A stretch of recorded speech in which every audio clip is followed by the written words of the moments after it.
Assalamualaikum warahmatullahi wabarakatuh. Bertemu kembali di channel Egos Channel.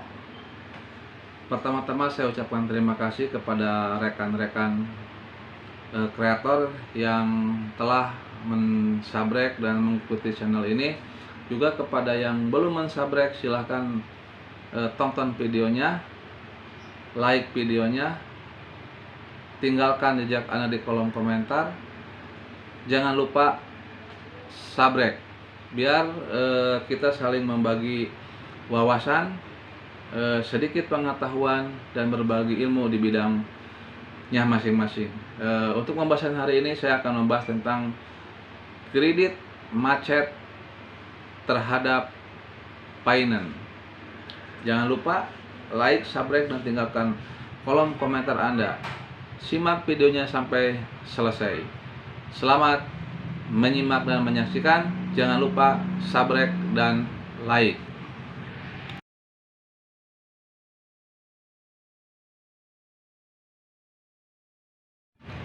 Oke rekan-rekan, ada pertanyaan dari rekan kita yang datangnya dari Ciamis, terus dari Purwakarta, dan rekan-rekan lain yang intinya sama, menanyakan tentang perkreditan terhadap finance.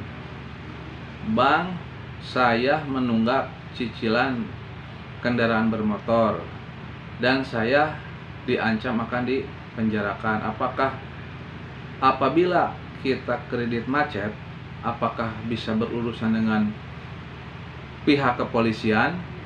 Oke kawan-kawan, jadi yang namanya perkreditan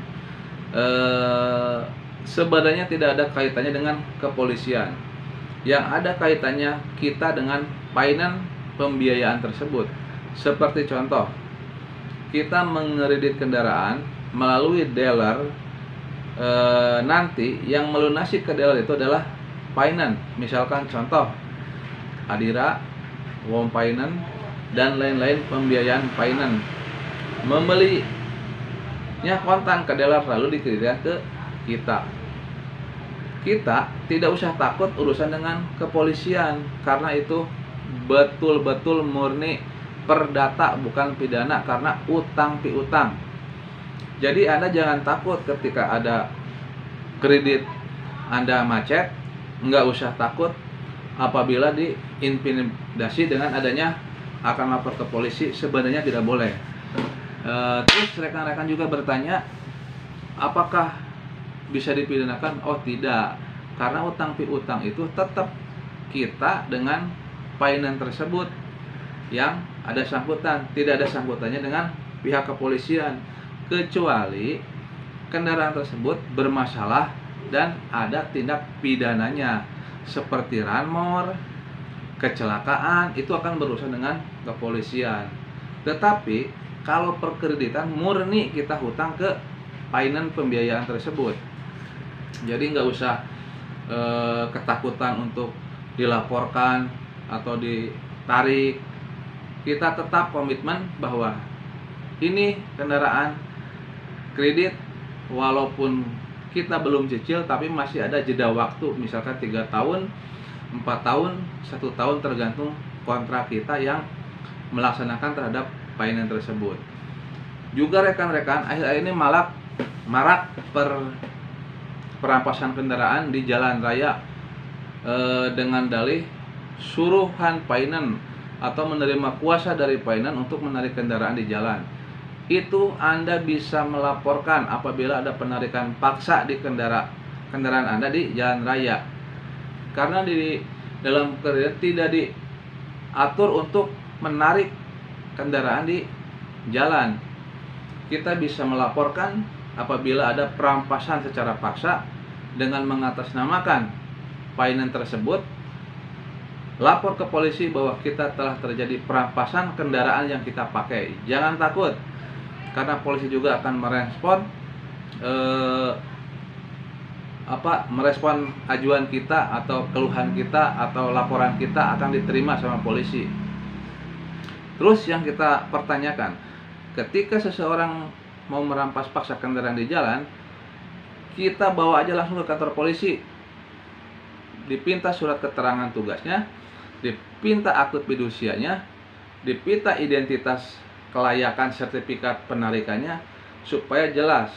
Soalnya di sini juga banyak oknum-oknum rekan-rekan Matel yang mengatasnamakan finance, tetapi dia bukan Matel yang resmi atau penarik yang resmi, cuma mengatasnamakan dan motornya dijual belikan di luar. Jadi bagi kita yang mempunyai kendaraan macet, jangan takut urusan dengan polisi kecuali ranmor, dan tidak bisa dipenjarakan kalau utang piutang kita ke leasing dalam proses penunggakan. Tidak ada unsur di sana pidananya, tetapi yang murni itu adalah perdata, dan yang wajib menyita kendaraan kita bukan pihak kepolisian, bukan pihak finance, tetapi pengadilan negeri yang berhak memutuskan menyita barang jaminan. Jadi kita ketika nunggak didatang sama petugas atau ditarik di jalan, itu sudah melakukan pelanggaran dan kita wajib melaporkan pelanggaran tersebut ke pihak kepolisian.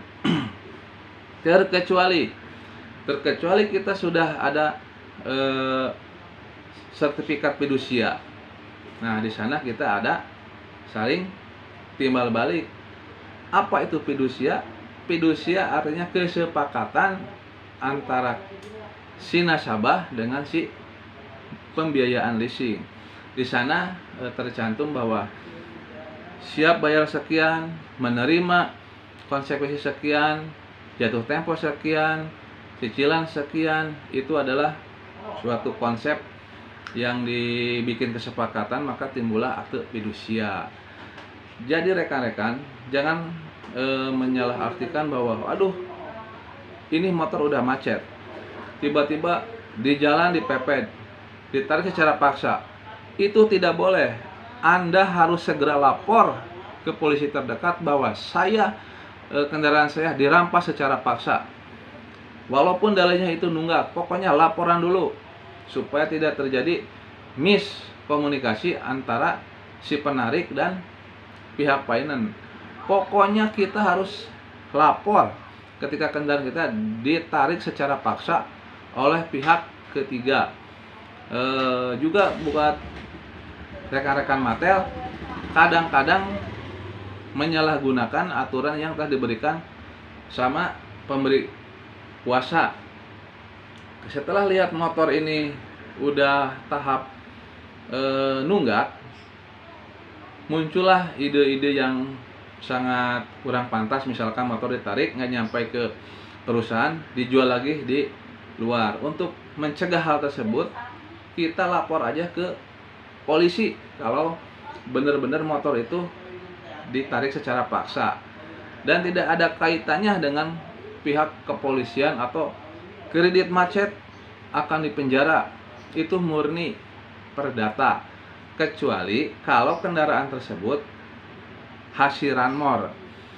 Begitu kira-kira sahabat-sahabat Ghost Channel di mana saja berada. Semoga pemahaman yang simpel sedikit ini dimengerti. Jadi intinya, apabila kita kredit tidak bisa membayar cicilan, si leasing itu sebenarnya tidak berhak menarik secara paksa di jalan, ya.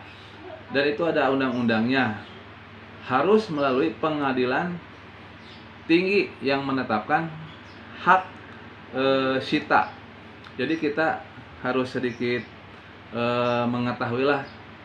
Saya menyampaikan yang saya tahu dari yang sudah tahu, untuk menyampaikan ke rekan-rekan bahwa apabila ada perkreditan yang menunggak, jangan takut diintimidasi, apalagi ditakut-takuti.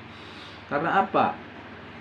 Karena apabila seseorang masuk ke karangan rumah kita pun tanpa seizin kita, itu sudah termasuk pidana. Bahkan kita juga harus hati-hati. Ada beberapa oknum yang mengatasnamakan finance atau Matel yang mengambil kendaraan di jalan raya Untuk itu saya memberikan sedikit penjelasan kepada rekan-rekan. Semoga penjelasan ini dapat dimengerti. Apabila ada yang kurang jelas, kurang paham, silahkan tinggalkan di kolom komentar. Insya Allah saya akan jawab.